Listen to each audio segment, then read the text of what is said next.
benvidas á agrupación e á inauguración desta xornada ao legado de Quinín que organizamos aquí na agrupación en colaboración co Concello de Ares. Saudamos a Concelleira de Cultura, Alma Barrón, que nos acompaña nesta inauguración. E, bueno, durante esta fin de semana, conmemoramos o 90 aniversario do nacemento de Joaquín Rojo Seixas Quinín. Non é a primeira homenaxe que facemos aquí na agrupación, pois ao longo da nosa historia máis recente, e tampouco estou seguro que non será a última. Xa lle encargamos a Marisa que dentro de 10 anos pois tamén se encargue de organizar a conmemoración do centenario do nacemento. Bueno, estas son as xornadas que están coordinadas pola nosa compañeira Marisa Naveiro. Sei que Marisa tiña moitas ganas de facer estas xornadas, que leva xa anos, eu creo, con esta idea na cabeza. E, bueno, pois aquí está, conseguimos pois ter estas xornadas que estamos a punto de inaugurar. E son unhas xornadas moi completas, así que non me dá de toda a directiva pois o noso agradecemento e recoñecemento ao traballo feito pois para estas xornadas por parte de Marisa. E tamén agradecemento tamén ao Concello, por suposto, pola colaboración que nos brinda para estas xornadas. E tamén agradecemento a todas as persoas que colaboran. Primeiro, as persoas como Marta e Tonecho, que estiveron colaborando moi activamente na parte previa, digamos, ás xornadas, o que é toda a organización das xornadas, que nunca é fácil darle forma a todo isto. E segundo, pois a Tonecho, que vai ser o encargado esta tarde de facer esa charla, esa presentación, pois da parte máis artística, digamos, de Quinín. E nos ten tamén pola tarde bueno, pois unha actividade que eu creo que vai estar moi interesante, porque ao final imos a retratar un poquinho pois a personalidade, non? Intentar dibuixar a personalidade de Quinín da man dos que o coñecichedes, dos que fostes amigos, dos que fostes veciños. Eu, claro, cando eu era moi pequeno, eu recordo a Quinín únicamente das grabacións de Ernesto, dos cadros e pouco máis, pero creo que desta tarde vai, por este formato, non? Un poquinho non vai ser unha charla, esta parte non vai ser unha charla, senón que vai ser un coloquio entre todos, para que entre todos, para aqueles que non o coñecimos, podamos ter un poquinho unha pincelada de como era na parte persoal Quinín, e para aqueles que o coñecestes, unha oportunidade para recordar aquelas boas vivencias ou aquelas boas conversas, porque polo que teño entendido era un home que era un bo conversador. Entón, esa é unha moi boa parte para arrancar esta tarde. Primeiro imos facer unha proxección de dous pequenos documentais, un feito por Ernesto, que, como sabedes, temos a sorte de que grava todo canto pasa aquí na agrupación de moito máis, e grazas a él temos tamén esta pequena peza que pola tarde poderemos escoitar, que dura en torno a un cuarto de hora. E tamén veremos outro documental de unha pequena reportaxe de Televisión Española. Sabedes que aquí temos na parroquia tamén un extraballador de Televisión Española, Xaquín Pita, que foi o encargado de gravar para Televisión Española esa pequena reportaxe. Todo isto xa, mira, tiña todo escrito, ao final non li nada.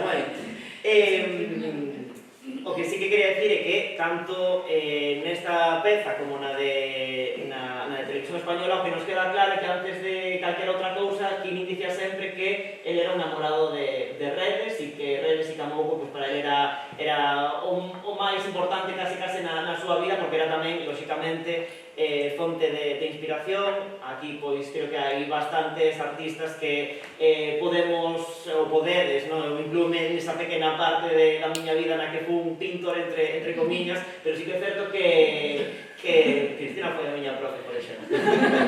Sí que é certo que igual a contorno, a paisaxe ou a vila na que estamos se presta a facer estas cousas, a sacar dentro de nós esa parte artística, e quizáis por eso levemos xa non sei cantos anos aquí na agrupación, con distintas profes, entre elas Cris tamén, tendo ano tras ano cursos de debuxo e pintura, que parecen unha fonte inesgotable de artistas que todos os anos veñen aquí a participar nestas actividades. Eu creo que o que dicía Quinín, que Redes é a vila máis bonita do mundo e que estaba completamente enamorado dela, eu creo que unha parte de que haxa tanta xente aficionada á pintura debese tamén en parte pois a sorte que temos de vivir aquí, non?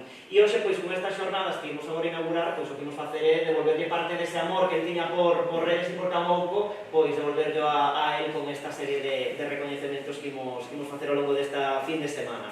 E xa por último, pois quería repasar ou lembrar o legado de Quinín, que como se chaman estas xornadas, o legado de Quinín na agrupación instructiva de Camouco, porque sabedes que cando faleceu no ano 97, pois vos sorprendía a todos e a todas pois con ese anuncio de que unha parte da súa herdanza iba a pasar para esta asociación, non? O primeiro, o máis importante, eu creo, non? O seu legado pictórico, non recordo, pero creo que eran en torno a 300, 400 cadros que formaban parte, digamos, desa herdanza, unha cantidade, como se pode comprender, inasumible para unha asociación como esta, xa non só dende o punto de que non se pode expoñer, sino dende o punto da conservación de unha colección tan ampla de cadros. Non se lembrades que se fixo logo unha subasta na que, bueno, conseguimos que ese patrimonio pois se repartise entre a maioría dos veciños da parroquia. Nos, lóxicamente, na agrupación quedamos, entre comillas, co mellor dese patrimonio. Unha parte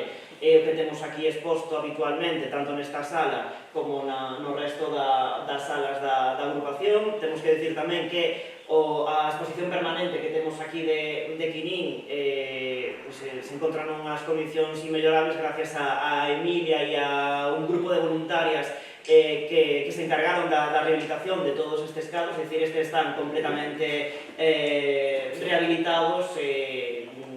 Os problemas que tiñan tanto os listóns como as telas, todo está en perfectas condicións, e pouco a pouco sei que seguiremos con máis rehabilitacións de cadros. Temos o resto da colección guardado xusto aquí arriba, un espacio que consideramos que despois do arranxo que fixemos, pois que consideramos o adecuado, porque está moi ventilado, están agora sí perfectamente arquivados. Entón creo que despois dese duro traballo pois tamén conseguimos dignificar esa parte do seu legado.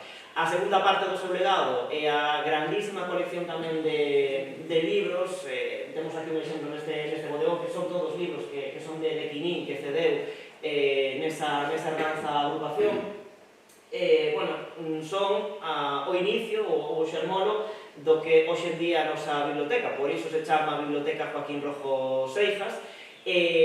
Foron os primeiros libros, centos de libros de pintura, de pensamento, de política. Xa sabedes que tamén esas temáticas tamén interesaban moito, de filosofía, e entón, pois eses centos de libros foron a primeira base da nosa biblioteca. Logo chegou todo o que pouco a pouco moitísimos socios e veciños nos foron donando ata ter a biblioteca que temos hoxe, e que pouco a pouco tamén seguimos intentando darlle a forma axeitada para continuar dignificando o legado de Quinín e, por extensión, de todos os socios e veciños que tamén contribuíron e contribúen a encher de libros esta biblioteca.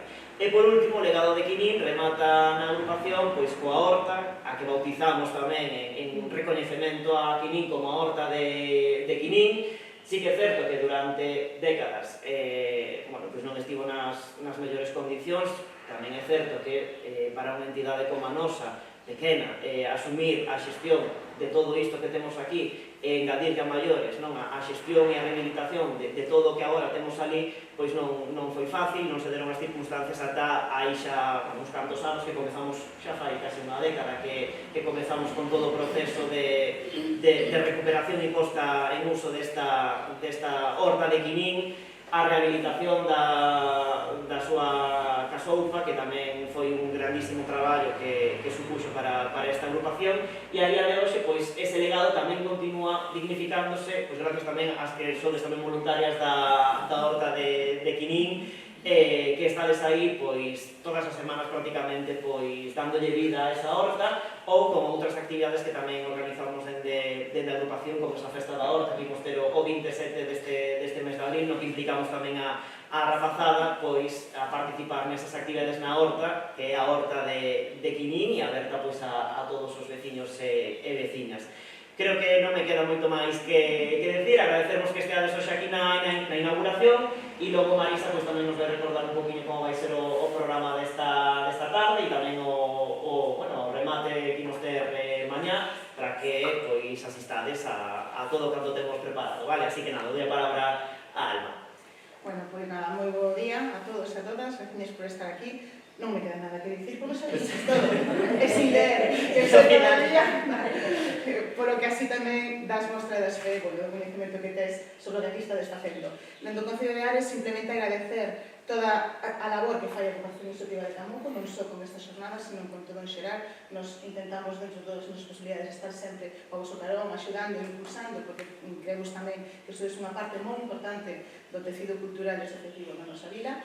Graciñas a Marisa por ser a impulsora, con que estou me dando conta da impulsora destas jornadas, tamén porque a nosa xente, a nosa intrahistoria, as nosas personaxes tamén forman parte do que somos, E entón, bueno, pues lembrar e recordar destas maneiras tan bonitas a xente que formou parte, neste caso, de Camouco, do lugar de Redes, pois tamén é importante para os que vivides aquí os coñecistes, pero para os que non tamén. É dicir, eu que son como venidera a parroquia, son de Ares, pero agora vivo na parroquia de Camouco, pois tamén me interesa coñecer a esas persoas que tanto fixeron, porque Ares tamén, porque Redes, Ares tamén tivese un punto de referencia neste caso na arte, tamén sei que tiña moitas ideas políticas, filosóficas e máis, polo que me contan os lugareños de aquí. Entón, tamén agradecer a todas as persoas que colaborades con estas xornadas e con todo en xeral. A Agrupación Instructiva de Camuco penso que non sería o que sin o apoio de todos os vosos vecinos, todas as persoas que nutrigues con as vosas ideas, con as vosas aportacións e cos vosos impulsos esta fermosísima agrupación que tamén está no centro de aniversario, está tamén... 114, exactamente. 1911, se fundou na Habana. Pois, que por favor, que non se me esquece, é que senón despois, que estás tú nunha edad que se me esquecen as cousas. Nada, é simplemente convidarvos a participar en todo o desenvolvemento destas xornadas e, como decía él, entre a horta, o legado pictórico, o legado de libros, o algollo, que ainda está aí, que nos había algo que facer tamén con él, pois, efectivamente, entonces, bueno, pois intentamos facer desta parroquia un lugar mellor e, sobre todo, pagar as débedas que ás veces temos con moitos veciños que fixeron moito por ela, Entón, nada, agradecervos, como sempre, todo o que facedes e nós estaremos aquí para que nos pidades e podamos facer. Moitas grazas, Alma. Pois, agora, Marisa, contanos se queres un poquinho o programa. Bueno, bo día, gracias por vir a presentación esta. Eu, con Quinín, o conocín, cousa que moita xente que estaba na agrupación non o coñecía. O sea, tanto o caso de Dani, que tiña 7 anos cando morreu Quinín, como o caso de Emilia, que vivía fora de aquí e non sabía quen era Quinín, como eles, hai moita xente na agrupación que non viviron aquí ou que eran moi novos e que non saben nada de quen era Quinín. Entón, a pregunta moito por aí, quen era Quinín? Outro día unha preguntoume, Quinín é o presidente? Non, o presidente é Dani. Entón, quer dizer que te pode pasar cousas moi así, non? Que a xente non sabe para nada quen é Quinín. E a mí parece de justicia ser xustos con que nos deixou esta cantidad de cousas, non? O sea, Quinín non tiña familia, unha persona moi solitaria, moitos amigos, sí. Entón, me parece unha cousa que lo honra dentro da súa forma de vida que nos deixara todo este legado, o legado de Quinín. Xa no ano 98, el morreu no 97, en 98, supemos do legado, e fixemos aquí unhas xornadas, Ernesto e Maseu estábamos nelas, estaba Carolo, nunha comisión, estaban 3-4 personas, non? E fixemos un acto tamén, que está grabado por aí tamén na televisión, onde falamos do que Quinín deixou e que Quinín era. Pero claro, 98 hasta hoxe pasaron casi 30 anos. Casi 30 anos. E a mí me se me vai así porque a verdad que a vellez te pasan os anos tan rápido, como digo, sempre verdes. Sempre están pasando os días e non damos tempo a masticar a veces as cousas, non? Entón, con isto de Quinín xa levo un tempo, íbase a facer en setembro do ano pasado, pero con cambio de obras da asociación deixouse para ahora. O cual moi ben, porque ahora é un día perfecto, empeza a Semana Santa e xente en vacacións e estamos aquí moi cómodos, non? Con isto todo arreglado. Bueno, pois, que iba a comentar eu? A mí se me va usando o ceo, non traigo nada escrito, porque se traigo, pero non quería dicir máis cousas da programación, bueno, desto de quen era Quinín, que había que facer unhas jornadas. Entón, eu empecé o ano pasado falando un día aquí con Joaquín Pita, que sei que era amigo dele. Joaquín, como podían facer? Ti podías contar algo de Quinín? Porque, lóxicamente, preparar unha cousa, un solo, te pode salir un rollo que é mellor, xa está contado todo, que o doutor Dani xa non me deixou nada para mí, Alma rematou, e xa non ten nada máis que decir, non me meto non por a tarde, entón xa non queda sitio, non, pero cando moita xente traballa nun proxecto, aparecen cousas. Entón ven Emilia e me di, Marisa, e que pasa con isto de non sei que? En vez de Cristina, entón un te vai unha idea, outro, e con a xente, cando participamos varios nun proxecto, é moito máis rico. Se salen moitas máis cousas. Porque ti me dis e eu te contesto. Como me dixo Salorio, Salorio, podes vir aquí a falar de química? Eu falo se me preguntades. Eu digo, está ben preguntarme o que se les ocurra, porque así que se preguntemos, sale, e deciden algo, seguramente Juan Miguel dirá outra cousa, si es que está aquí por la tarde. Entón, empecé con Joaquín a buscar os tertulianos que podían falarnos de química. De Joaquín me dixo, mira, fala con Salorio que levaba a todas partes, falei con Salorio. Salorio me dixo, hombre, Juan Miguel foi que fixo tal, falei con Juan Miguel. Juan Miguel me dixo, mira, Tobo era moi amigo del, falei con Tobo. Tobo me dixo, e así, non sei se me comín algún, Velleira que era compañero del. Ramiro, como se llama? Japonés, pero non queda ben dicir. Bueno, a xente ten sempre un pseudónimo que eu me identifico. Me parece que se apellido dice por Teixeira, non algo así. Bueno, como pone como se apellido. Adiós, Fara, tampouco. Bueno, pois, falei con todos estos, e algún máis, algún non podía vir, porque está moi maior, moi vello, non pode vir, pero os que tal, a maioría dixeron enseguida que sí. Non sei se viran, pero me dixeron que sí. E máis, aportaron fotos, aportaron cadros, e estiveron moi amables en informar de todo que a súa relación con Quimín, que máis que nada eran comelladas, ceas, eran viños, eran cousas de tal. E logo había xente como, por exemplo, Luís Díaz Hermida, non, Luís Hermida só, que é fillo de Rosita, o irmán de Tobo, que facía os marcos, os rudimentarios, entonces hai marcos que están medio tontos, que non están na escuadra, pero igual, a xente cooperaba con él, a xente era amiga del. Os amigos de Quimín o siguen apreciando hoxe en día, despois de casi 30 anos que leva morto, pero o queren, entón van a vir aquí, é moi importante que antes a xente te queira, non? E ele tamén, ele quería redes e quería a súa xente. E aparte de todos os libros que nos deixou, tamén hai un libro de poesía, porque Quimín no fondo era un poeta. E un poeta busca na pintura expresar a súa idea, a súa emoción, o que sinte. E ele, lógicamente, nestes cuadros, teñen moitísima emoción, pero tirando por a tarde o experto en arte de que vai a cousa, non? Pero, bueno, non sei se algo máis teria que decir, penso que non. Por a tarde, como vamos a falar de hai a programación. Perdón. Bueno, a programación era hoxe que estamos aquí, a 12 da mañán, inauguración da exposición, a que a xente pode contemplar antes de que teñamos moita xente.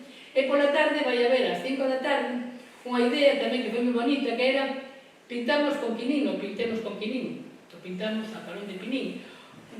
Os nenos que veñan aquí e que se inspiren no que Quimín pintaba para facer eles os cuadros inspirados na idea de Quimín. Non? O que Quimín pintaba, vamos a pintar tamén nós. Entón, temos unha serie de nenos que van a vir ao taller infantil que haberá esta tarde ás 5. Despois, ás 7, Ernesto, que é o noso experto en audiovisuais, vai a proyectar este vídeo que fixo el no ano 96 ou 93. 93, están atrás. Porque eu pensei que o outro de Joaquín Pita era máis atrás, e será no 90. O de Joaquín Pita me parece que é cando o de Joaquín Pita, vamos a ver, é cando vai a facer a exposición en Ares. Porque temos, outro profesor con que falei con Enrique, como está? Quique, o de Félix, Sanfiz, pois meu alumno, non me lembro do apelido. Quique Sanfiz, que foi meu alumno en Coruña, Zalaeta, pois falei con ele, porque nunha destas grabacións decía, na entrevista que me fixeron en Radio Fene, xa contei, entón falei con Quique, e lle dice, mira, hai unha entrevista en Radio Fene, ti non estarías aí, porque foi no ano 96, e me dixen, como que non estaba? Claro que estaba, pero eu facía como era neno no instituto, eu facía máis novo. Bueno, pasoume a grabación, que non vamos a poñer, porque a grabación non hai imaxe, pero tamén está moi ben, donde él tamén fala de sí mismo. O sea, que nin falaba en todas as cousas de sí mismo. Aí, no outro vídeo que temos de Joaquín Pita, para a televisión española, programas de radio, entrevistas de periódicos, en todo sempre facía unha relación a súa persona, non? Entón, me penso que con todo isto que vamos a facer a 7, están os documentales, este e o de TVG, e despois vamos a facer un faladoiro, por iso coloquei así as sillas, porque se o faladoiro estamos postos como un cine, pois non dá para ver as caras da xente, e así, se fala a velleira, os coitamos, ou se fala a Meli, podemos contestarne, ou se fala Nini, podemos decir algo, entendes? O de cruce, que a xente se vexa a cara, me parece que é unha fórmula máis democrática de participación nun faladoiro. E despois do faladoiro, que a ver que xente ven, que vamos a falar, cada un contará o que lle parece, non?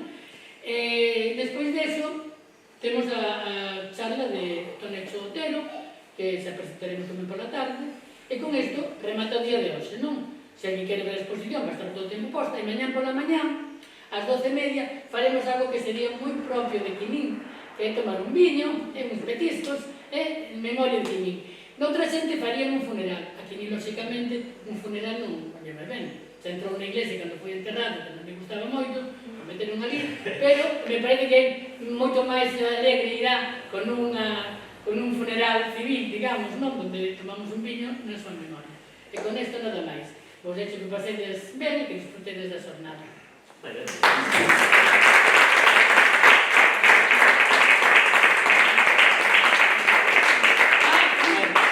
que se me colaba unha cousa, que agradecemos moito a xente que participou ou que vai participar pola tarde da súa presencia, e lóxicamente a xente que prestou os cadros. Os cadros están nas casas da xente, son todos de habitación, de salón de arriba, de escalera, de entrando, de casa de peque, de todos os sitios. Ahora, se parece, facemos unha visita guiada e que Marisa, como ben di, é unha exposición colaborativa, que tamén do que se trata, non de non que a agrupación ofrece e que os demais reciban. Isto é un traballo que se fixe entre todos, colectivo, e isto é unha exposición colaborativa. Entón, agora, Marisa, como coordinadora das xornadas, pois nos vai facer un poquinho de guía polos cadros, para que nos conte de onde ven cada cadro, e, bueno, se nos pode contar alguna cousa, alguna... Non da parte artística, non que da parte da vivencia de que hai detrás de cada cadro, non? Entón, pois, como somos un grupo ademais reducido, podemos facela perfectamente e cómodamente, así que, claro, que nos comenzamos por onde queira. E os cadros, vemos aí moito retrato, me gustaría moito coller a expresión, non, da xente, retratos, e hai paisaxes de aquí, paisaxes de outro lado, viajamos moito, e hai paisaxes de América, de Austria, de moitos sitios. Entón, non sei un geolóxico, este non sei de onde é, de Carmencita, este de Carmencita, é unha plata onde se ve a xente, no alba e xa de fora. Mira, se ve el raso, el mourón. Pois sí. Pode ser, sí, pode ser, o mourón, a cura de aves, se pode ser o mourón este de aí, claro. Este, aquí No, termina la no, mourón sería O mourón é este. O este,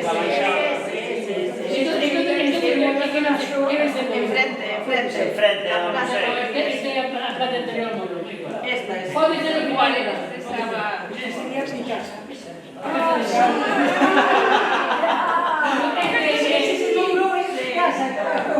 O siguiente depende que é Salzburgo, a iglesia. me gustó la casa.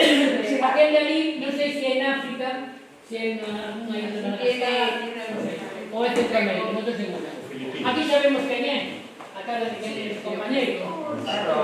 Arturo Salorio, está moi ben. Está perfecto. Os redes detrás, porque toda a xente, a redes, os que nos fuimos de redes, sobre todo, queremos moito redes, porque é infancia, xuventud, adolescencia. Entón, eso non se pode olvidar. Ese niño tiña clavado a fuego. Entonces, Salón, de pé. Bueno, aquí temos outra persona importante, Xulia Velleira, temos ali, con xente por atrás que non sei moi ben que son esos que están por detrás, seguramente algúns políticos, porque isto creo que era un enfoque dunha asamblea. unha asamblea. De asamblea, está enrollado unha asamblea, entonces me ponía aí que facía referencia a comisións como de tal, entonces unha asamblea de... Unha asamblea de comisión, está moi ben. Sí, é a xente por detrás, non? Porque debe ser unha modelo, non sei unha modelo ou unha lena de redes, non sei. Porque hai lenas de redes que logo cambiaron de maiores, non nos identificamos. Este, el de que parece unha morte de Ciña, Higinia é unha peixeira de redes, a boa de Togo e de Manolo, os fillos de nai de Rosita, e era moi filósofa, non? De feito, hai nunha das cartades di, non, foi nunha entrevista telefónica, na entrevista de Radio Fene, remata con isto, decía Higinia, encontrei a Higinia no regueiral, e díxome, Quininciño, non hai ricos nin pobres no mundo, os ricos teñen os cartos, e nós somos os pobres, os que non temos cartos somos os pobres, unha cousa así decía, non? Para decir que non hai ceo e inferno, ceo son os ricos e o inferno somos os pobres. Pero Higinia vendía peixe, ala que van saltando, toda a xente que vimos en redes, temos a idea de Higinia na nosa infancia, non? Esta tamén debe ser unha modelo do Círculo de Bellas Artes, moi bonita, moita expresión, e este é moi bonito. Este teño na miña casa, que comprei enseguida, e comprei moito, moito, con precios nada de euros, precios que poñía Quinín, que andaba por 50.000 pesetas, 60.000, e teño pagado fino, pero bueno, ben pagado está, porque me gusta moitísimo. Este é Prisel, o vello, claro, o vello Prisel, e por atrás se veredes chovendo, e decían que a filosofía de Prisel era, deixa que chova, todo pasa, se as cousas pasan, todo escampa e todo pasa. Filosofía de Prisel. Prisel era moi amigo do meu pai, iban a pescar xuntos, con todo eso. Un autorretrato, que ten moitos autorretratos, máis por aí, non? Penso que Cris ten un na súa casa tamén, non? Este está aquí, da escola. Eu teño o meu, que me parece que é o mellor que hai. Teño os mellores cuadros, que os comprei nun tempo, nos 80, nos 90. Peque temos tamén, digo. Que tamén tens un? Peque. Ese é o mismo, Tinín. Tinín, bueno, está bonito, é de Carmencita. Tamén moi bonito, con eses barcos aí, a casa de Félix aí. Este tamén é meu, pois meu home. Este é un poblo de Castilla, con uns colores tamén así moi tal.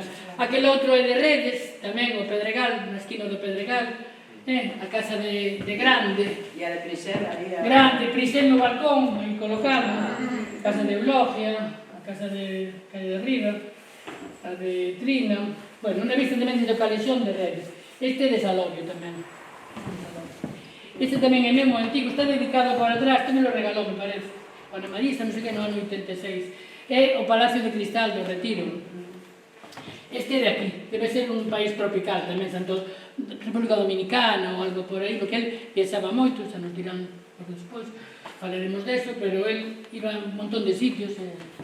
Este tamén debe ser por Austria, ten a pinta de ser así un sitio centroeuropeo, é da escola, e aquel outro último, me parece que tamén é unha calle, non sei onde, con unha persona por aí, porque a veces aparecen personas no sitio, non sei onde é este, non podo decir nada, hai carteles, pode ser, perdón, Quito 96, o pongo aquí, Quito 96 Joaquín Rojo, se xa non temos dúda, o temos aquí na escola, non? Sí. É daqui.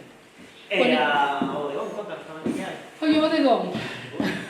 Bueno, o bodegón temos unhas cuantas fotos que fui conseguindo. Esta, por exemplo, hoxe non lo tiro por a tarde que os vamos a poner aí. Este é o ano 42, a escola de Redes, onde Quinín era alumno, está aquí Quinín e su primo Claudio. Don Primitivo Arán, me parece que se chama o profe. Don Primitivo Arán e seus alumnos no ano 42. O sea, Quinín naceu no 35, tiña 7 anos aí. 7 anos na escola de Redes, daquela había nenos en Redes, un montón de nenos. E depois de aí temos esta, que no 59, tamén, non, detrás, que está detrás, esta. Podían poñer un circuliño, se queremos. Bueno, aquí son unha serie de rapaces de Redes, tamén Marcos de Manuel, bueno, Paco de Faustino, non sei, Andrés Freire, que está mirando para atrás, que non se ve. Aquí está Andrés, bueno, uns cuantos horas. E esta é máis moderna. Esta é na tenda de Milica, que a minha Milica tiña tenda no bar. Quinín veu de Madrid con un amigo de color. Está Toto, está o irmán de Toto, está Germán, Claudio, primo, Gabriel Varela, tamén falei con Gabriel Varela. Que me dixe que volvía tamén, ves? Vai a vir, penso que sí. ¿Dónde será esto, Marisa? Que son fiesta. No pote, o si ves na festa. Na festa do pote, ten unhas gradas por atrás, non? Bueno, é interesante outra cousa. Aquí chegou a miña gran copia.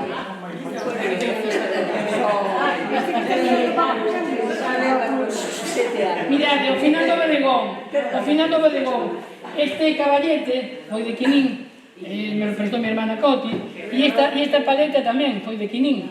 Que Quinín botaba moitísimo óleo, deixaba secar e non había Dios que quitara. Entón, ten Coti estas cousas guardadas e me las dejou para ahora. Outra cosa interesante son postales que donde viaxaba por aí mandaban a postal. A mí mandaban moito porque me apreciaba moito. Ver a letra dele, que non sei ni como chegaban, porque casi non se identifica a dirección. Porque ao final tiña algo de Parkinson, algo non, tiña bastante Parkinson, temblaba, e salían os cuadros moi manchados, as líneas de horizonte caendo, e as letras como vedes. Quero dicir que Quinín, en 10 anos que pintou, desde o 86 ao 96, pois foi perdendo facultades nun lado e ganando noutro. Bueno, pois, eu penso que nada máis. Aquí temos tamén, en cada exposición que facía un tríptico, un díptico, onde contaba casi sempre cosas mesmas, de súa vida, cosas interesantes. E, por exemplo, non sei onde é que collimos o que temos no tríptico de aquí. Está no tríptico de aquí? O tríptico de aquí? Ah, sí. E logo ten unhas citas aquí, moi bonitas, unhas citas que aparecen aquí tamén, porque isto está copiado deso, non? Pareceu moi interesante. E estas citas son citas moi para ti, Basano. Son citas moi poéticas e moi aceitadas á vida dele, non? Bueno, aquí cando para ti, que de con aí? Bueno, aquí foi cando fui en redes, aquí exposición aquí na escola, he visto aquí unha exposición en Ares, en Ares primeiro e en Pontedeume despois, aproveitaba, bueno, vai a listado de cadros, e aquí unha foto tamén que me fixei eu, que ven a ser parecido a eso. Pois eu penso que isto ten que ser máis tarde, este é no 90, non sei, no 90, pintando nas pastas. E non sei que máis parece. E logo outra cosa, libros de arte, que temos por aí un montón deles, que eles inspiraba por Van Gogh, Gauguin, arriba temos así como 100 libros de arte, que nos dou. A donación de libros foi moi interesante, moi importante. Moitísimos libros. Quirín, na rúa de arriba, número 22. Isto nos Faros, aí arriba. E antes de Casa de Fene, por ali. E pintaba moito paisaxe de redes de arriba. En Centroña tamén pintaba moito, que parecía que tiña unhas prismáticos colocados, porque pintaba detalles de redes, visto desde Centroña, que é casi imposible que os mira. Ele acercaba, tiña como un zoom na vista, pintaba desde longe cosas moi tal. Desde a Cheeira pintou moito. Se as redes, eu penso que non queda rincón de paisaxe que non me pintara ele. Bueno, e con isto penso que xa temos bastante falado, parece unha radio. Pois me diga a mí que ten los saberes.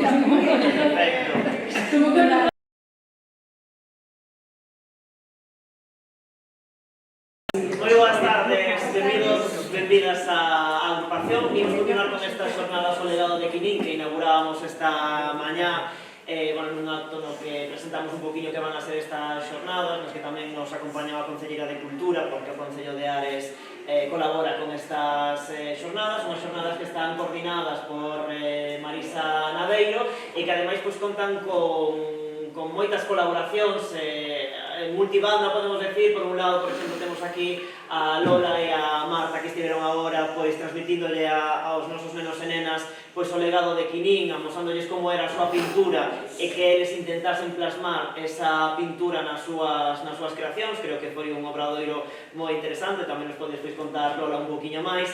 E logo tamén colaboracións, aquí temos a Marta, que é a outra profesora do obradoiro infantil, outra colaboración como a de Tonecho, que logo nos vai ofrecer esa charla dende o punto de vista artístico do que foi Quinín, pero antes imos a afondar un poquinho máis na parte humana, por decirlo de alguna maneira. Non dicíamos esta mañá que, claro, moito xa pois non nos lembramos de Quinin, porque cando ele faleceu pois éramos moi pequenos, entón o que coñecemos del, coñecémolo por vos, por aquelas persoas que sí que o coñecestes e que sí que tuvestes a oportunidade pois ben de ser amigos ou amigas del, ou de ser veciños ou simplemente coñecidos, non? Entón, bueno, pois o que imos facer nesta primeira parte desta tarde, que é unha homenaxe a Quinin, é afondar un pouquiño na súa parte vital para aqueles que non o coñecemos, pois poder debuxar un pouquiño como era no persoal, no humano Quinin,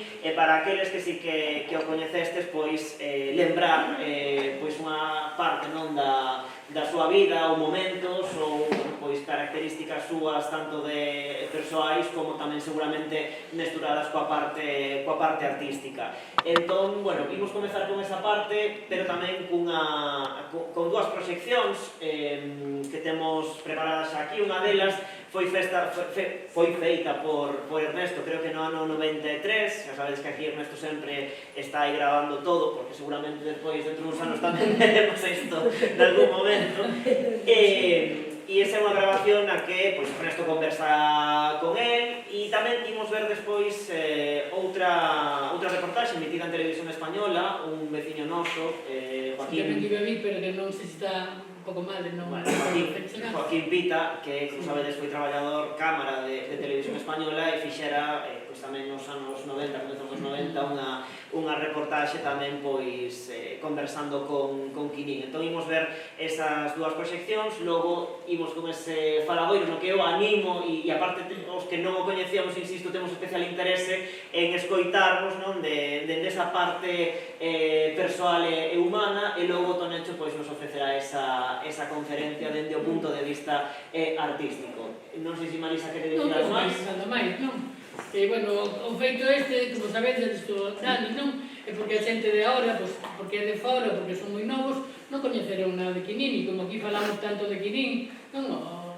A horta de Quinin, que traballan nela, o albollo de Quinin, que non é noso, facemos cousas ali, os cuadros de Quinin, os libros de Quinin, se temos un montón de cosas de Quinin, a xente non sabía quen era Quinin, entón a mí ocurreseme que era interesante dar a coñecer a figura de Quinin. Entón empecé a contactar, primeiro, penso que con Joaquín Pita, de Joaquín, Juan Miguel, Salorio, Abelleira, Copa, foi salindo así toda a xente, e todos os amigos, Gabriel que non está, Tobo, Manolo, todos os amigos, Ramiro, todos os amigos de Quinin, foron salindo e falei con todos por teléfono, moi bonito, porque a verdad que a xente moi amable, moi encantadora, todo o mundo estaba, algúns que non podían porque estaban ou maiores ou enfermos o que fora, pero todo o mundo que quería cooperar e quería contar. E eu penso que unha biografía de alguén se fai moi ben entre moitos, porque cada un podemos ter unha visión particular de Quinin.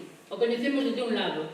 E me decía Abelleira que era mellor da pintura menos, pero sí da parte política. Entonces vamos juntando todo e nos dá un Quinin moito máis completo. Eu penso que para empezar está moi ben isto de ver os vídeos, que están tamén moi completos.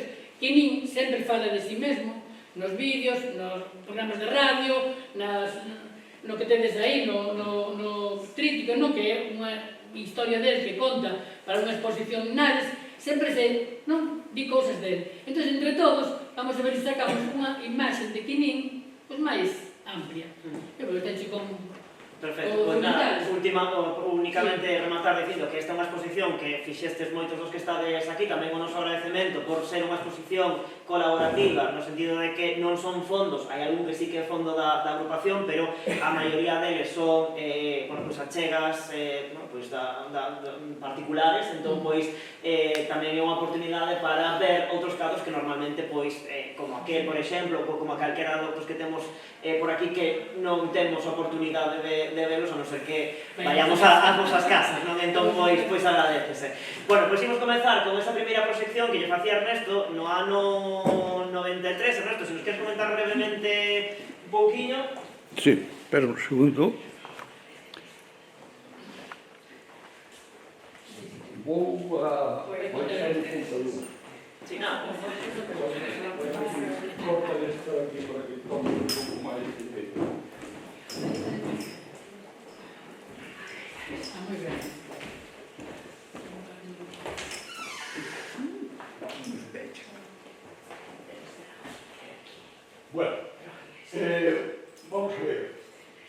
ser que Querín ten unha personalidade moi complexa, moi difícil de describir, porque, por un lado, está o seu aspecto.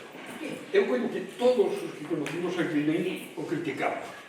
Era un home que sempre andaba cheo de pintura, e non cuidaba moito o aspecto da vestimenta, e últimamente algunhas críticas escoitei sobre ele.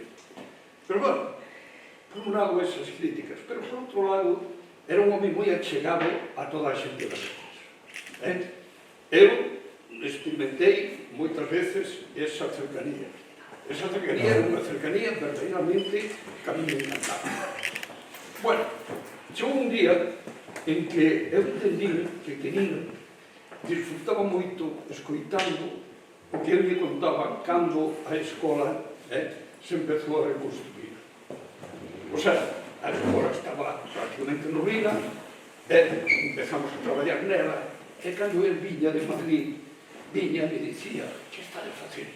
Mira, isto. E aquí eu notaba naquele home que todas as cousas que me contaba se admitía, as valoraba moi positivamente. Por qué?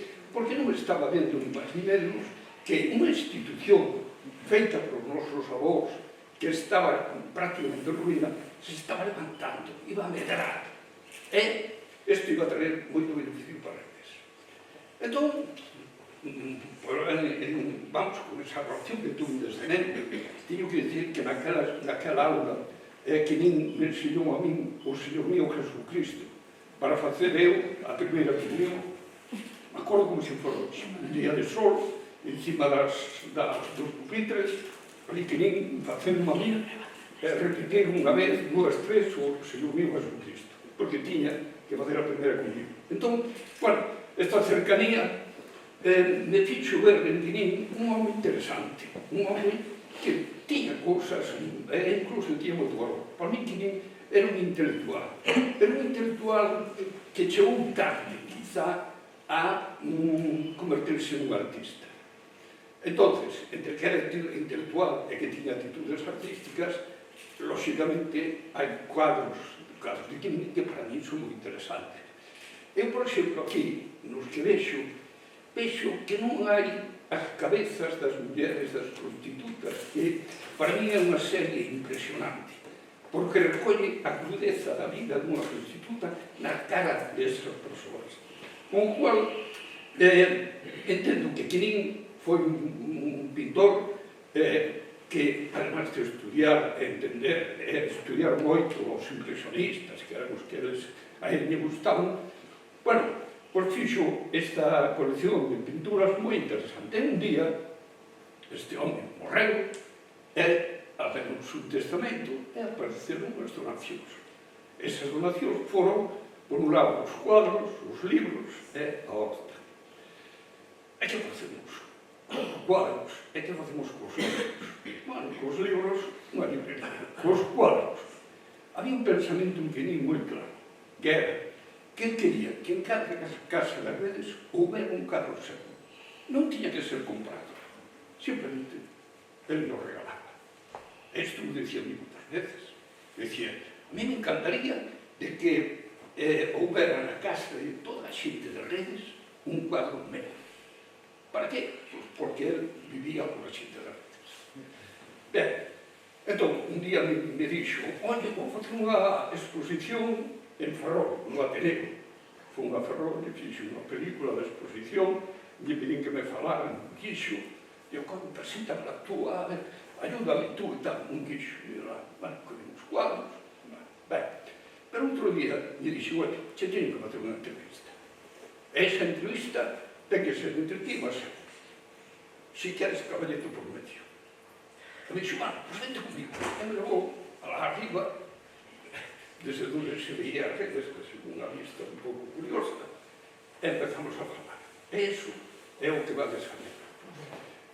Realmente, este home deixou unha pegada forte en toda a xente da rede, toda a xente da miña xeneración ou xeneracións próximas a min, que non unha pegada moi grande dela. Con o cual, que estemos celebrando aquí en homenaxe a este home é merecido, pero moi merecido. E se daqui chegamos ás consecuencias que di Marisa, de poder coñecer máis a súa vida, coñecer máis moitas cousas que nos conocemos de forma individual, bueno, pues enriqueceríamos unha biografía posible, que ao texto do tempo. Ponga o vídeo. Vale, veña.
Vamos a ver, vouche facer unhas preguntas.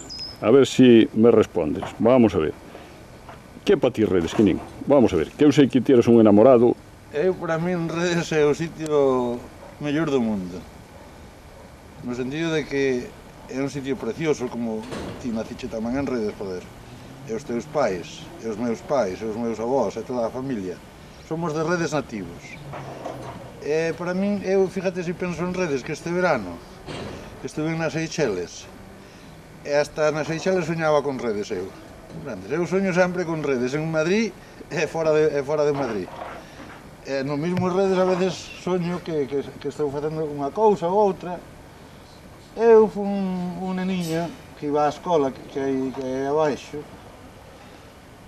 cos cativos de redes, daquela non se podía falar galego, e na miña casa tampouco se falaba, a miña mãe falaba castelán comigo.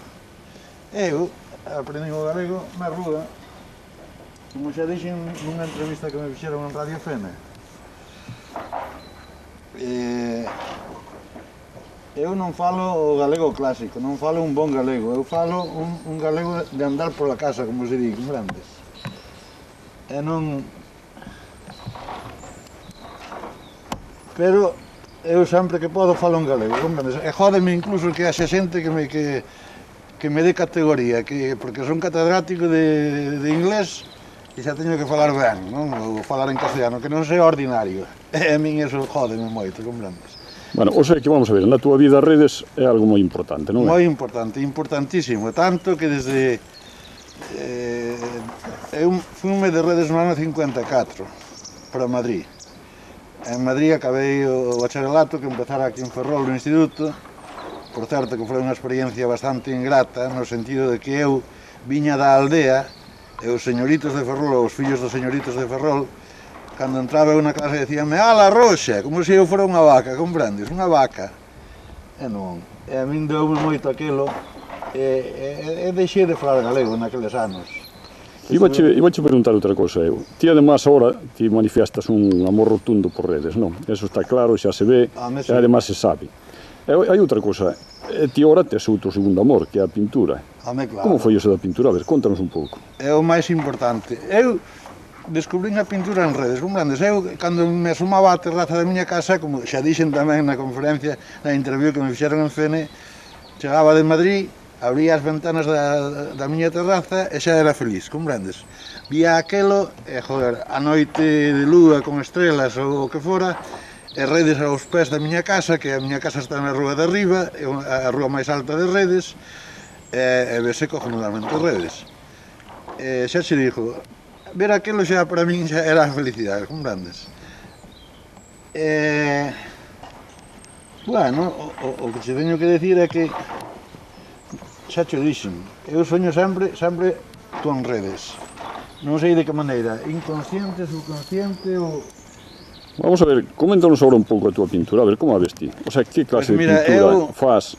Eu empecé a dibuixar cousiñas que facía aquí na casa, imitacións do Greco, de revistas que tiña eu, Teño en Madrid, por certo, 3 ou 4 reproducidos, vamos, figuras do Greco. Jesucristo e Ceomo. É un autorretrato moi famoso que está no Metropolitan Museum de Nova York, do Greco. E teño a tinta china ese, e quedoume cojonudo, como non? Eu sorprendínme ao velo, dixen, pero coño, eu facía isto con 17 anos. E facíao, e a prova tela, e facía o retrato de Pío XII, maladado sea, e a Franco non o pintei porque nunca me gustou, comprendes? Pero a mí gustoume sempre a pintura.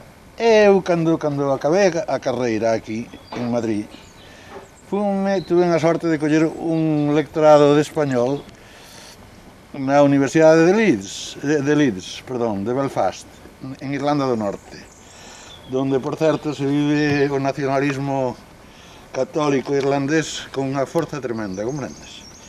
E ali tamén me din conta de que, coño, da injusticia do que pasara con nós, comprendes? Ali eran os ingleses os enemigos. E en redes, naturalmente, era Franco, non había máis. Eu, en Belfast, coincidín con un que agora é un hispanista moi famoso que se chama Ian Gibson, non sei se che falar del, figurome que sí. Sí, conozco, sí. O que escribeu sobre o asesinato de García Lorca. Sí. Eu pintaba caricaturas, facía dibuxos de monxas, de frades, de cregos, de obispos, de banqueiros, de xente gorda, de xente flaca, en fin, eu divertíme á miña maneira. E decíame Ian Gibson, Joaquín, a min chamame Joaquín ali, tienes unha veta de artista, unha vena de artista en ti, tienes que explotarla, coño. E despois, foi pasando o tempo, eu estuve ali 3 anos, 2 anos con Gibson, despois vime para España e reinglesei xa, eu xa era... non. Espera un momento. Non, isto foi despois. Vin a España, fixen oposicións, saqueinas co número 4 e antes disso estuvera facendo a 1000 en Ceuta, comprendes? E todo isto eu sin olvidarme de redes, comprendes? Pero eu non tiña suficiente cos 3 anos aqueles que estuvera ali aprendendo inglés. E pedín excedencia no ano 67. Estaba en Cidade Real eu. E pedín excedencia da cátedra de inglés para que me deran unha beca do British Council, que por certo foi bastante difícil, porque había que ter moi bon inglés. Eu teño a sorte de ser bilingüe, comprendes? Como os galegos todos. E a mí non me costou traballo adoptarme o oído, e a lengua, e as formas, incluso a expresión das más. Ali quedaban sorprendidos cando me vían mover tantas más en Inglaterra. E foi unha, xa che digo, volvindo ao lectorado, fixen estas oposicións, saqueinas co número 4, e como eu non estaba satisfeito co meu nivel de inglés, pedín a baixa, pedín a excedencia, por 2 anos, no ano 67, do 67 ao 70, ao 67, 68, 68, 69, sí. Foron os 2 cursos que estuve en Leeds, na Universidade de Leeds. E ali seguía pintando, e ali collín conocimento, bueno, eu xa conocía os pintores ingleses, Constable e Turner, e os grandes pintores da escola inglesa do século XIX, os acuarelistas ingleses, que son moi bons. Entón aí empezaste ti a pintar? Aí empecé a pintar. Pintaba paisaxes da Universidade de Leeds, sí, do colexio onde estaba eu. Que che iba a dicir? Ti eres consciente de que che critica por ser un pintor, digamos así, como se fora bohemio? Por andar embadurnado de pintura e todas esas cousas. Eu xa o sei, coño, pero sabes, non? A min é iso que queres que lle faga. Eu estou pintando aquí e manchome, e non o podo evitar. Pero, vamos a ver, esa crítica non fai en ti, por exemplo, pensar e dicir, bueno, pois, oye, vou a ver se me mancho menos, ou vou utilizar unha bata, saco a bata, No, pero a bata uso no Círculo de Bellas Artes en Madrid, como aí usas. Teño que recontar outra cousa. Sí. Que despois da Universidade de Leeds, que estuve 2 anos ali facendo estudios de posgraduado, cando eu sabía que xa tiña unha mellor base en inglés, volvín a España. E daquela reingresei para Barcelona. Sí. Estuve en Barcelona 1 ano. E naquel ano que estuve, empecé a dibuixar, isto é no ano 70. iba a unha escola que se chama a Escola Masana, que é unha escola de bellas artes de Barcelona, de artes e oficios, como se día ahora, ou como se dicía daquela.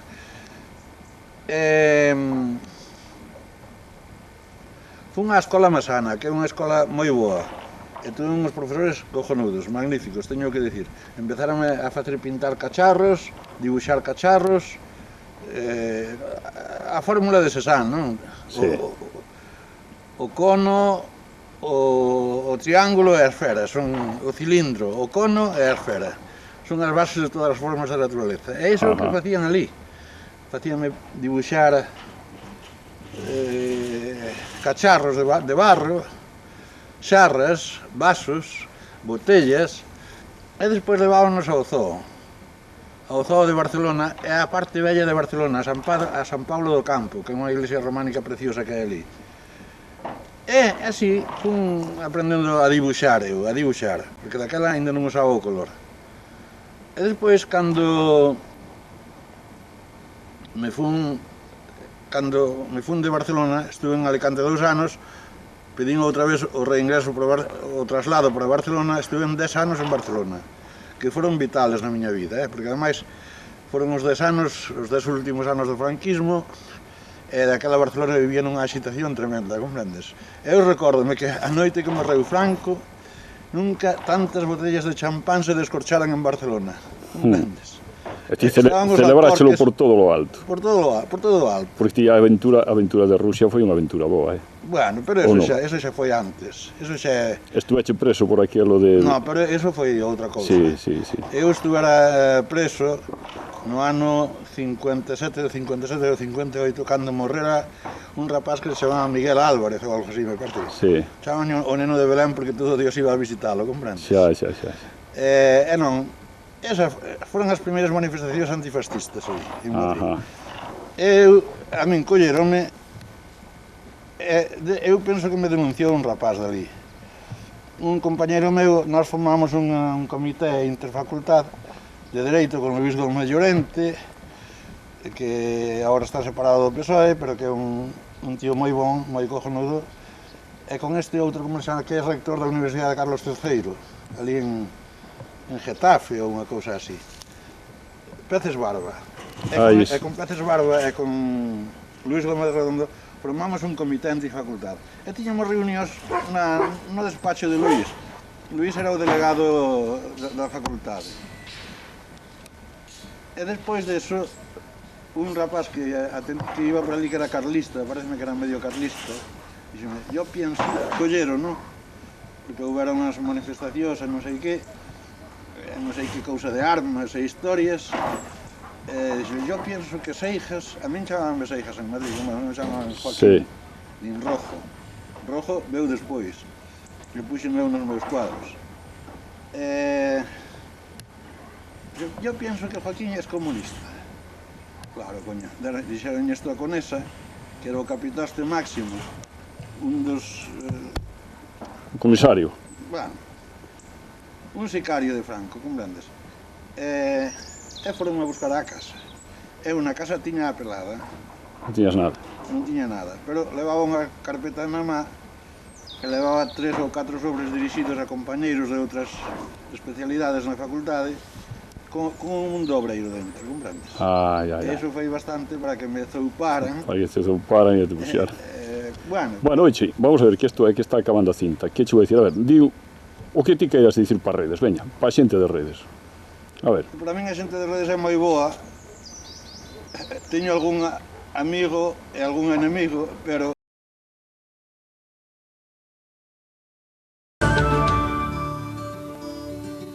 Ola, moi boa tarde, benvidos un día máis ao Fiadeiro. Pois cambiaría todas as paisaxes pola paisaxe da miña infancia. Este pensamento, este desexo de Rilke calou ben no espírito e máis na vida, no xeito de vida de Joaquín Rojo Seijas, un catedrático de inglés que cada vez que pode deixa o Madrid onde traballa e onde vive habitualmente para chegarse a vila da súa nene de Arredes para trazo a trazo, pincelada a pincelada, ir fixando no lenzo a paisaxe que viron os seus ollos de neno e que siguen amando os seus ollos de home. Solitario, sempre cheirando a pintura, percorre incansablemente as rúas curtas de Redes que lle serven de inspiración. Xaquín Roso, Quinín como se lle coñece, non está feito a vida convencional, ou alo menos non aquí en Redes, o pobo onde nasceron os seus devanceiros. Coa semblanza que ben pudera ter paseado Van Gogh e o propio Valle Inclán, Quinín, artista de corazón, afirma que é pintor porque nasceu en Redes, pero tiveron que pasar moitas cousas na súa vida antes de decidirse a tomar os pincéis. Son pintor porque nacín en Redes e porque Redes é o pobo máis bonito da provincia da Coruña, que é case decir de toda Galicia e case de España inteira para min. Quen máis me influeu foi Van Gogh. E de aquí, de cerca de Redes, do Seixo, había un pintor, cando eu iba ao Instituto a Ferrol, pintaba ali no muiño do Seixo, Bello Piñeiro, non sei se deixe falar del. Bello Piñeiro, era un gran pintor, era impresionista, completamente impresionista. Este home pintaba moi ben, e ten no Casino de Ferrol, por certo, ten uns nocturnos ali preciosos, e ten dos outros paisaxes, ten poucos. A súa obra está desperdigada polos museos de Galicia en coleccións particulares aquí. Isto a nivel local, non? E ademais, Castelao tamén me influeu moito, os dibuixos da guerra de Castelao, influeu moito os dibuixos dos nenos das escolas. Este home que soubo da pobreza recoñécese en vergoña que dela herdou certa tendencia á tacañería. Soubo tamén do cárcere por persecución política. Nos últimos anos ocupa unha cátedra no Departamento de Lingua Inglesa nun centro de ensino en Madrid. No óleo descubrín a miña vocación auténtica, comprendes? Porque o óleo é un instrumento moi agradecido. Podes cambiar os colores, podes xogar coa luz, podes facer unha boa composición ou unha mala composición. Eu, cando quedo contento dun cuadro, quedo contento con ele, senón desfajo. Ou deixo secar e despois pinto outro cuadro encima, para non desperdiciar as telas, comprendes? Porque as telas son moi caras. E cando estaba en Inglaterra, acórdome que eu dibuixaba monxes, e cregos, e gordos, e flacos, e xoias, e xente gorda, e xente rica, e xente fastuosa, e cousas polo estilo. E a mí dicíame, Ian Gibson, por certo, que é un hispanista moi famoso ahora, e coincideu comigo 2 anos ali en Belfast, Joaquín, tú tienes unha vena de artista en ti, explótala. A min chamábame o apóstolo na facultade de Filosofía e Letras en Madrid, comprendes? Porque eu tiña moito entusiasmo, comprendes? É o entusiasmo que lle dediquei á política despois. Eu metinme en follos, estuve un ano na cadea, comprendes? Con Franco, naturalmente. No 57 houveron unhas manifestacións en Madrid, comprendes? A mí non me gusta falar desto xa, porque eso xa é hoja pasada, e non quero volver a eso. Pero que che quero dicir que me marcou moito, comprendes? E influeume moito. E eu, na cárcel, precisamente, a mí mandárame un catedrático de aquí, de Ferrol, que se chama Santiago Montero Díaz, deixárame un libro de mitoloxía griega. Eu collía aqueles dibuixos, dibuixábaos, dibuixaba a cabeza de Unamuno, dibuixaba a cabeza de Baroja, de escritores grandes da generación do 98. E xa che digo, todas esas cousas foron facendo de min un artista. Aínda que a vocación lle chegou a Quinín hai 10 anos, pódese dicir que estamos ante un autor prolífico. Este home ten por costume coller o tren das Rías Altas aproveitando algunha ponte do Ensino. 2 camisas, un bello pantalón e as pinturas é a única equipaxe que leva a Redes. E no primeiro catálogo que fixen para a exposición de Fene, contaba unha anécdota que me pasara con Higinia, con esta velliña de Redes, que era, para min, un personaxe legendario, grandes, absolutamente mítico. Era unha peixeira que se dedicaba a vender peixe, cargaba 2 milleiros de sardiñas aí no muelle, e iba por toda a aldea, iba por todas as partes, e un día iba eu polo regueiral, e díxeme, que ninciño, non che hai nin ceo nin inferno. O ceo teñeno os ricos, e o inferno temos os nosos pobres.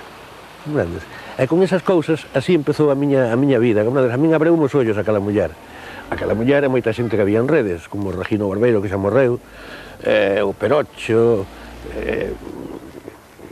a Chinita, a abuela daquel rapaz, en fin, xente así, xente de esquerdas, máis ou menos, comprendes? A min teñeme como un caso aparte, comprendes? Eu vouche contar un conto que é gracioso, porque isto define xa máis a relación miña coa xente de Redes. Eu ando sempre como ves agora, co pantalón cheo de merda, co sombreiro así, teño ainda un jersey máis sucio que este. En fin, unha vez pasou unha cosa, estaba en Santiago de Compostela, eu entrei na catedral, e iba con os shorts máis cheos de merda que este de día, pintado, estaba pintando eu ali unhas acuarelas e un óleo. E ao salir da catedral, unha velliña acercouseme e doume 5 pesos. E dixen, señora, mire, non pense, eu doño as gracias de todo o corazón, pero non pense que a desprecio, para que o hábito non fai ao monxe. Para que deixas ti como me teñen a min en Redes. A ría de Ares, Redes e máis os seus habitantes son a súa inspiración. Para atopala, pasa os días percorrendo camiños na procura de novos anacos de terra que trasladar o lenzo. Foi así como atopamos a Quinín. Eu presumo en Redes de non presumir, precisamente. Eu non presumo de nada, comprendes? Eu veño aquí como un veciño máis. É porque me gusta moito Redes e porque Redes é o sitio máis bonito do mundo para min. E nada máis. Joaquín Rojo, veciño de Redes. E a tempada... O pozo do tío Raimundo, que é daqueles curas comunistas que había en Vallecas, por ali, conseguiu unha vivenda que tiña ele no barrio da Elipa, unha vivenda de protección oficial, que foi onde viviu ele e a nai, e despois cando morreu a nai quedou para ele, e cando morreu ele quedou para a súa irmá Marisa, e cando morreu Marisa, o cuñado fascista camisa negra que lo odiaba ele, a Nelo, e quedou Nelo con ele. O italiano. Por este Conchita, pasa. Esta foto moi bonita. Déxeme parar aí. Esta é aquí na porta da escola, como vedes. E aquí tamén a selección. Quero ir unha que está posto para que corran todas seguidas e quero ir parar. Bueno, este estaba máis... Como era? Maximino, como era o... No, Primitivo... Ai, non me acordo do nome do... profe, como era o profesor? Que vos dicen como se chamaba? Non teño que ver.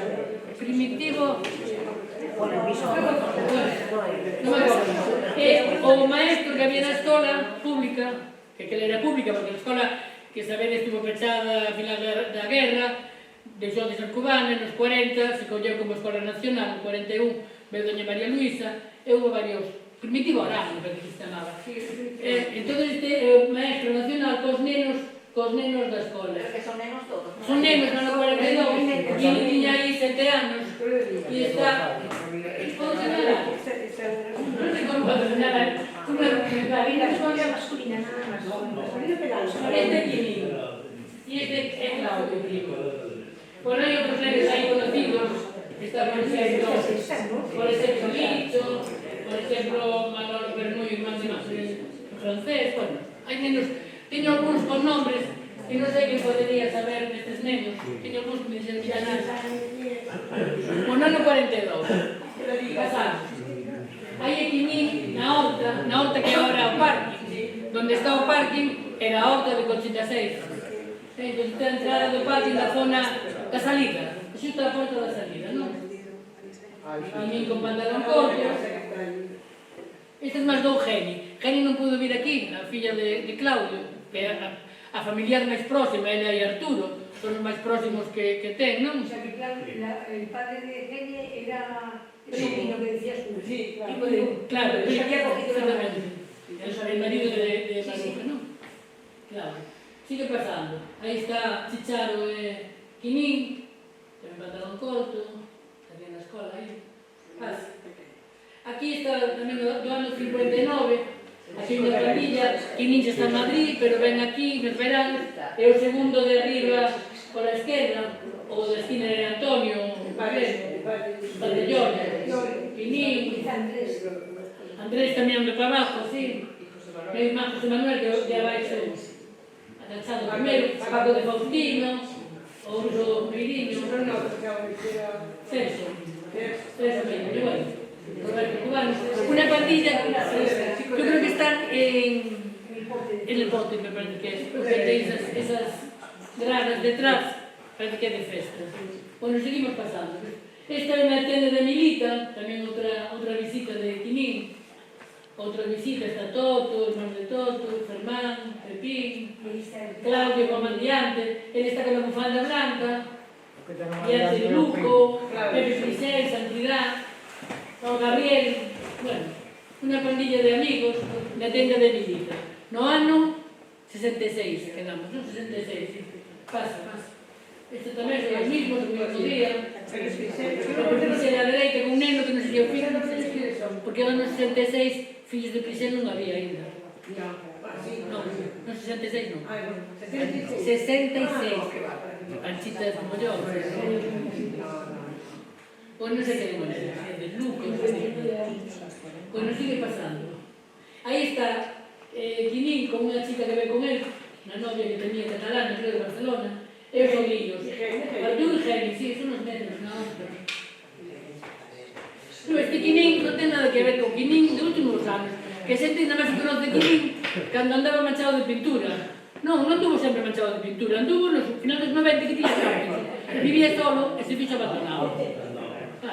Sigue pasando. Aí, na súa casa, no patio da súa casa, Quinín, Felipe e Marisa, 3 irmáns, que viñan aquí os veranos.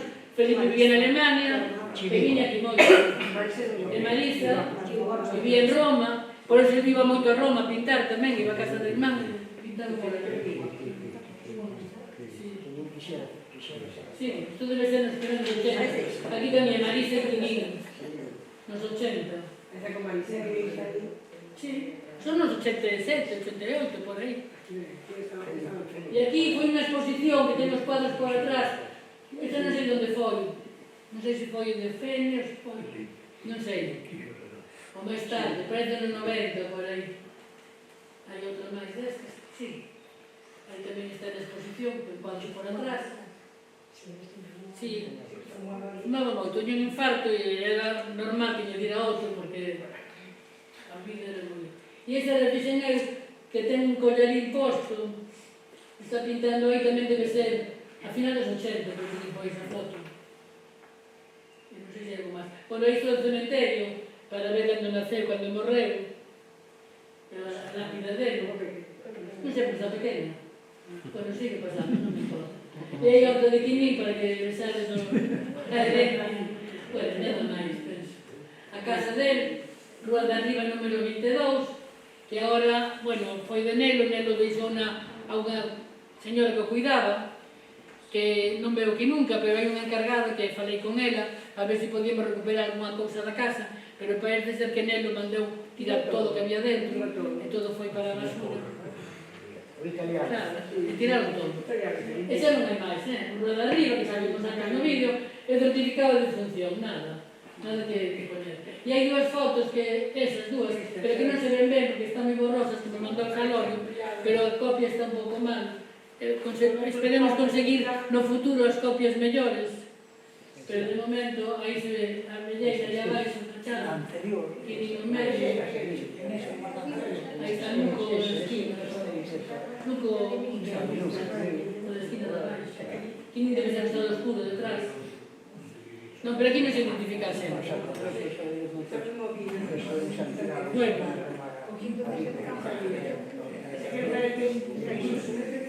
Sí, pode ser.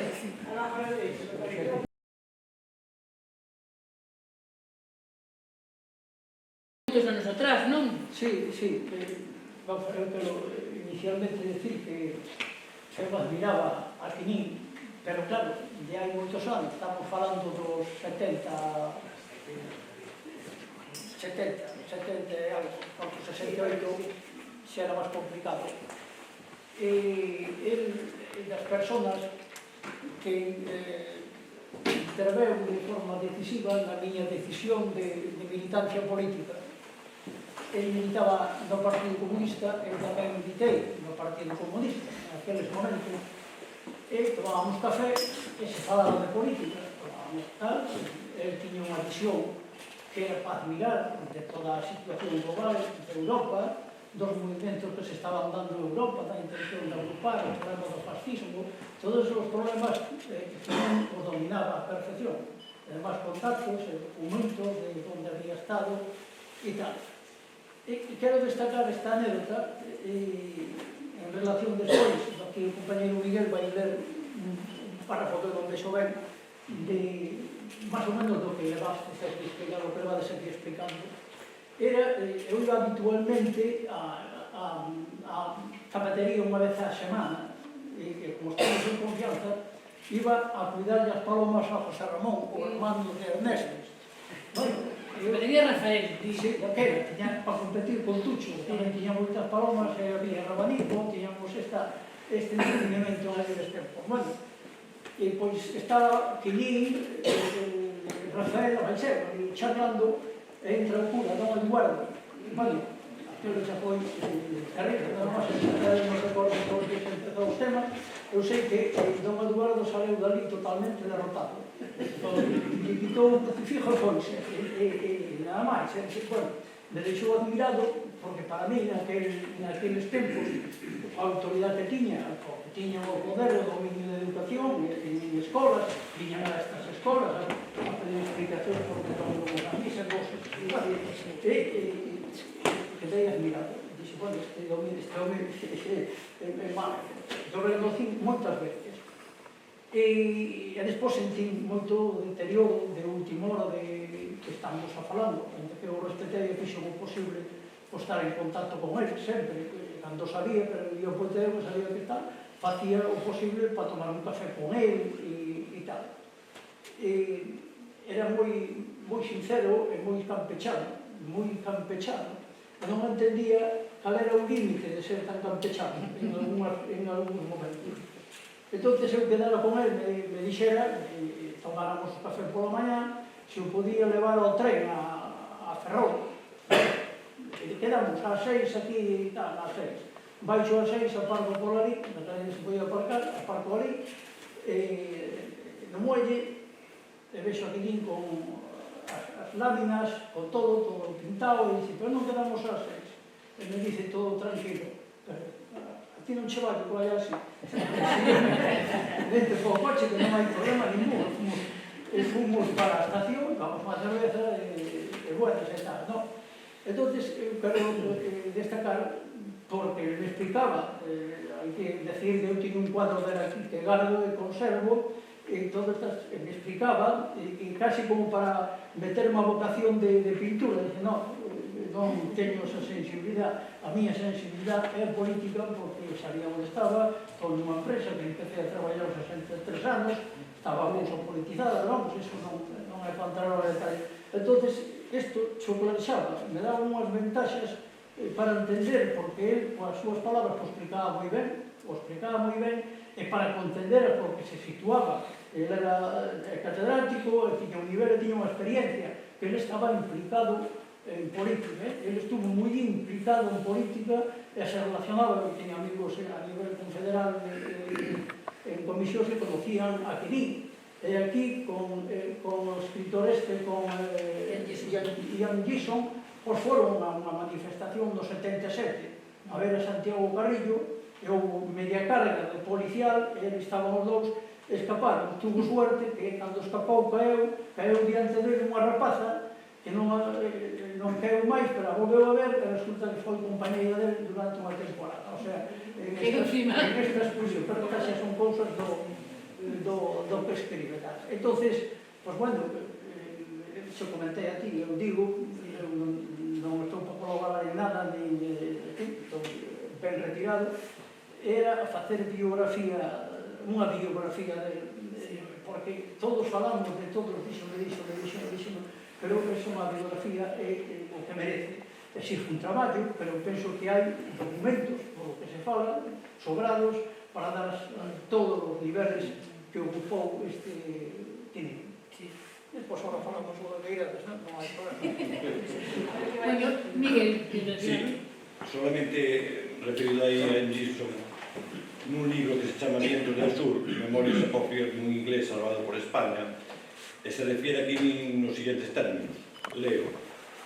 Un día entablé conversación allí con un chico que leía al sorto sentado en un rincón y fumando incansablemente un libro de Luis Cernuda.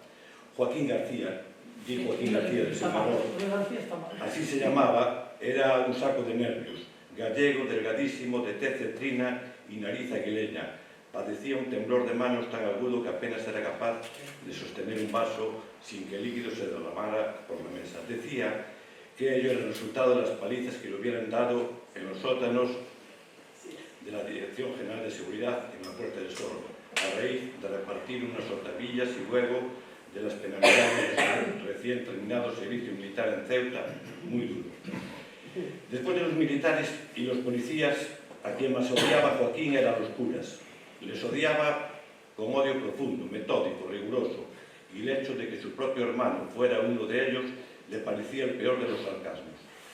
Al hablar de los curas, a Joaquín se le remolinaba en la comisura de los labios una baba verdácea, que no he sentido nunca en otra persona, para conjurar aquella manía que amenazaba con destruir y dibujaba obsesivamente al enemigo a todas horas y en todas partes en cualquier trozo de papel que encontrara a mano. Conservo, y al yeso, servilletas y hojas atiborradas de caricaturas anticlericales suyas, curas delgadísimos echando la bendición, diciendo misa o bailando borrachos, curas gordísimos, los más, poniéndose morados en mesas cargadas de suculentos manjares, curas masturbándose en el confesionario mientras escuchan los pecados de lindas muchachas, curas aporreando arrojos con crucifijos enormes.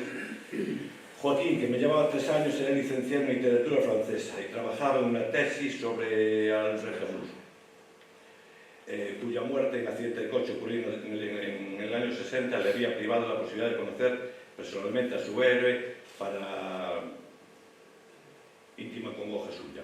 El hecho de que yo admirara al extranjero en La plaga, unos libros de Camus, ayudó a que nuestra amistad cuajara. Además, compartíamos otros entusiasmos literarios, tanto franceses como españoles, entre ellos Quevedo y Flaubert. Esto es más o menos lo que di este hispanista y ensayista sobre Joaquín. Sabes que me contaba a min Ian Gilson? Me dicía que as mellores tortillas que comera de pataca as fixera a Maio Quilín. Ian Gilson iba a casa de Quilín en Madrid e a Mai facía tortilla para cenar. A anécdota foi en París, estaban en París. No, pero te quiero decir... No, fala outra cosa. Sí, non hemos cruzado con todo.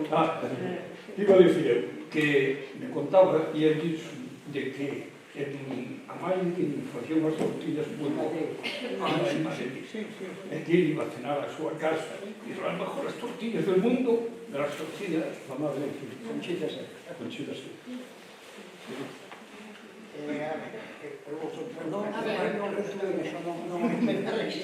Porque mira que era anticlerical, eu fui da Santa Infancia, aos 5 ou 6 anos, e Ricardo me parece que tamén, porque nos afiliou el a Santa Infancia. Veu por a miña casa e dixo a miña nai, Ernestina, a ver que che apunto o neno na Santa Infancia.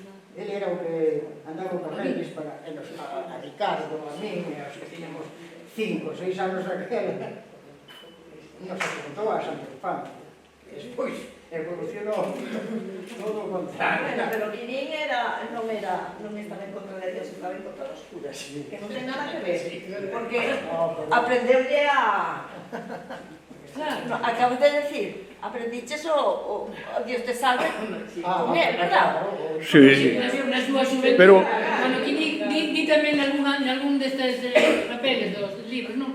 Que empezou, se su amor ao arte, empezou aquí de neno facendo o nacimiento da iglesia. Ele era monaguillo, e na iglesia facía un nacimiento grandísimo, que todos conocimos despois, que seguiu facendo o seu estilo Quilín, e meu irmán José Manuel tamén, o da nosa casa, e había casas que facíamos un nacimiento grandísimo, que era a idea de Quilín, original. O sea, Quilín empezou, lógicamente, de neno monaguillo, e de facer cosas tal. Naquela éramos todos de iglesia, lógicamente, depois a xente come camiños que me cadran por o mundo, digamos. Non sei, Ricardo, algún conto tes ti? E Mari?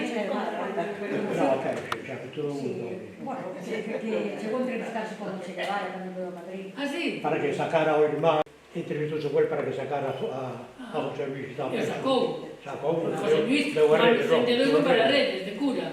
E de cura foise para Alemania, e depois decía que ni evangelizar Marcos. Sí, decía, era o que te foi Marcos, que se foi para Alemania. Foi evangelizar Marcos. Para? Evangelizar Marcos, para ganar Marcos. Que pudo ser nada. Foi evangelizar. Depois fora para Filipinas, non? José Luis, eu creo que morreu Filipinas. José Luis? Sí. Ah, sí. Porque aquí veo con muller despois un ano. Veo con muller, que casara en Sí, se casou en Alemania. Pero eu non... Estuve na casa tomando café nesa casa, José Luis e Miguel. Despois teña outra anécdota, que cando me dou un infarto, estaba en Ferrol, no Hospital General, e a raíz de Dios que me tiña que levar, estaba na cama, deitado, coas sábanas branquiñas, e me tiña que levar as pinturas, para que me fora a buscar as pinturas, os lienzos, para pintar. E pero como coño vas pintar aquí na cama? Sí, xa falaría eu con o médico que xa... No, quería pintar. Como quedaría aquel? Non sei que máis podemos contar. Pues yo tengo un último recuerdo, nada más. Cuando estábamos en Reyes un día en el bar de Charo, estaba Carmelina, estaba yo tal, llamaron por teléfono que Quiní había caído en Barallón. Fuimos corriendo a Barallón en el coche, Carmelina y yo, y nos encontramos a Quiní tiradito en la acera, sentadito así. Estaba en el bar, sentado, lo cogieron y lo pusieron en la calle para que nos echaran las cosas de que se muriera en el bar. Pero sí. Avisamos a la funeraria, vino la funeraria y quedaba su gorrito, que un gorrito encima, le había caído allí, gorrito aquí. ¿Qué contestó con Carlos? Le llevamos para el hospital. Que decía, está contando copa, que llamaron... Estaba Javier. Y tío. Cando chegamos ali estaba. Pues muy bien, pero ya se nos subimos, el llegamos con Carmelina y yo. Pero no estábamos... No, fomos buscados. Se murió en coche. A filla de Carmelina. No, Carmelina. A hermana filla. Sí, estaba Filla, pues fomos buscados. Estaba Javier, estaba a Guardia Civil más Y Javier. él estaba tiradito allí. Él estaba tirado ali. Con la forma de estar sentado en el bar. Y estaba muerto, ¿no? Claro. Y yo ya llevaba tiempo muerto. Yo creo que murió en la barra del bar. Así. Murió en la barra del bar. Que foi infarto, entonces. Pero llevaron para fuera. Lo llevaron para no complicarse en la vida, los del bar lo cogieron y lo metieron, lo pusieron en la acera. Morreu a gusto. Y con la misma postura que tenía, allí quedó. Si fue otra cosa, seguimos. Pero bueno, vivió bien y murió como quiso, y ya está. Bueno, pues ahora aquí hai que emplazar a xente que estamos aquí e os que non están tamén, porque, por exemplo, Ramiro falou comigo por teléfono que non podía vir, que estaba mellor, pero que porque quixeron que nos contaría o que sabía él. O Gabriel, que dixo que viña no Romeu, Joaquín Pita, que tamén está medio mal. Toda esta xente, digo facer un buscar, iba a decir un negro que era mal, unha persona que escriba. Non, unha persona que escriba. Escriba ben, que sabe todo o conto para facer unha biografía sobre unha biografía. Chámase un negro, Coti. Sí, chámase un negro que te escribe.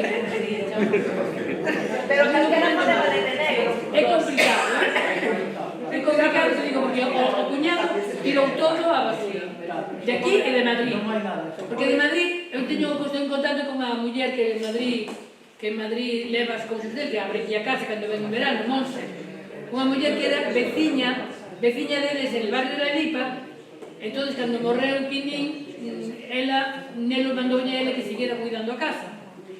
Quitando toda a casa, pero ela sigue cuidando a casa. E aquí viña a cuidar a casa, a abrir a casa de deles, que ven no verano. Eu falei con ela veranea en Nares, porque conoceu Redes por Quinín, e ven aquí, bueno. E me dixo que a heredeira, que está en Roma, que ainda tiña que esperar que pasaran os 5 anos da morte de Nelo e tal, non sei. Isto saberá máis Miguel, para poder facer da herencia. Pero non hai nada de papeles ni de nada. Este no libro, sí, entre paréntesis, pon que garda, cando dice que escribeu tanto, dice que los guarda, pon aí... Cousas de Quinín. Os de Quinín. Pero vamos, estamos falando do 2001, tampouco, tanto. Eu falei con el fai 2 meses. Con ele iso. Falei con Jimson fai 2 meses. O invitei a vir hoxe e me dixo que tiña muller con cáncer, que tiña problemas e tal. E ademais, depois tamén me apostillou. Claro que yo, si fuera, pues non iría. Conserva todo isto tal, que entre paréntesis pon, que conserva. O libro é de 2021, claro. É de 2001. E me dixo que Ten un vello moi vello, está ben, que venta. me dixo que non viña gratis.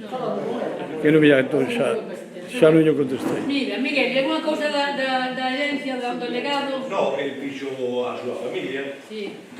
sobre todo a Marisa, despois fixo os legados á Escola de Redes, os cuadros e uns libros, ao Instituto de Lipa lle deixou de latín, griego e francés e algo máis, e deixou un legado para uns fillos de unha señora que había cuidado, bueno, que os había cuidado de pequenos, que era unha señora de Mugardos.